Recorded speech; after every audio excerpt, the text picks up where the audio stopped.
Hey everybody, it's Joe from greenlightsound.com, and today we've got another tip courtesy of Andy Wallace, and this one deals with mixed bus compression or full mix compression using the classic SSL G Master bus compressor. This is the Waves version on the screen right here, which I'm going to demonstrate with today, but there's a bunch of different SSL bus comps out there from different plugin developers.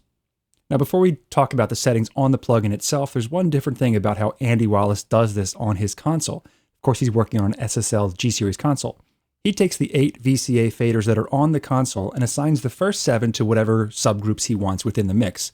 Those are then fed into the 8th VCA fader, which drives the compressor. So it's kind of like having a pre-compressor trim.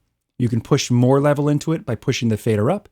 You can push less level into it by pulling the fader back, and therefore control the amount of compression you're getting that way. If you want to set it up just like him in a DAW, you can do it any number of ways. You could use VCAs if you wanted to, but we can just use like bus or aux channels. That's what I did here. I've got this channel down here called submix. The entire mix is being sent to this. I've got a little bit of processing going on in the submix, and that is being fed into this next channel that I'm calling mix comp. That's got the SSL comp on it. So this submix fader right here is acting as that pre-compressor trim. If I push it up, I'm going to get more compression, more level driving into the compressor. If I pull it back, I'm getting less. Now, in terms of actual settings on the compressor, he doesn't touch the threshold and he leaves the makeup gain at unity. Andy Wallace actually doesn't like using the makeup gain on this compressor at all because he thinks it's noisy, brings up the noise floor, sounds like a noisy amp, doesn't like it. So he controls level with that fader leading into it. The attack time can be variable. I like it kind of right in the middle, 1 or 3. He sets the release to auto and the ratio to 4:1. Those are the two big ones right there. Auto release, 4:1 ratio. Now, in terms of the amount of compression we're looking for, on most mixes, Andy Wallace is going for anywhere from 2.5 to 4 dB of compression. So right in this range, right here on the VU meter. If you have a more aggressive mix, and we'll push it and see if we can get that out of here, you might even go for 4 to 6 dB up to this point. Anything past this is going to be too slammed. So let's start off by hearing a full mix with the compression off. No compression. The plugin is bypassed. Here we go.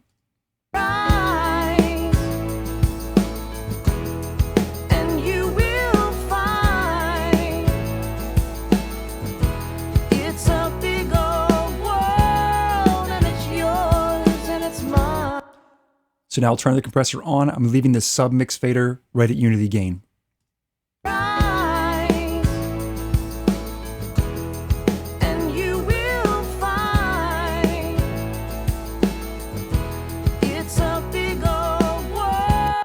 Typical SSL snap.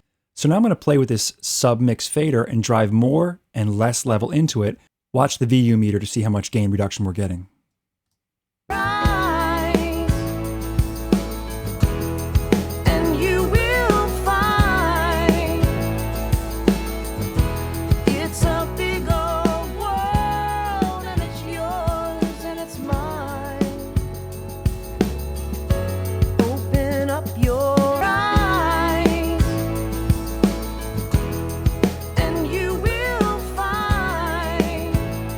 So of course, because you're not using the makeup gain and it doesn't have an auto makeup gain, you're hearing a difference in level.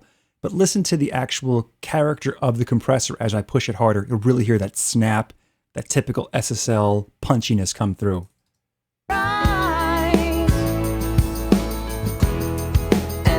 Especially on drums.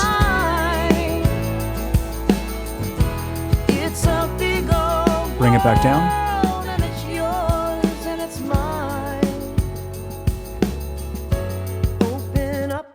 And of course, we could balance out level in the DAW with the mix comp fader right here. So once we drive as much as we want into this compressor, we can do makeup gain on this fader down here. Just a different way of setting it up that Andy Wallace tends to use. So there we go. Really simple tip using the SSL G Master Bus compressor, how Andy Wallace likes to set it up and how we can drive into that with a separate fader and get the amount of compression we want. If you have any questions or comments, let me know in the comment section. Don't forget to subscribe if you haven't done so already, so we can keep you in the loop as to what's coming up next, and I'll see you in the next one.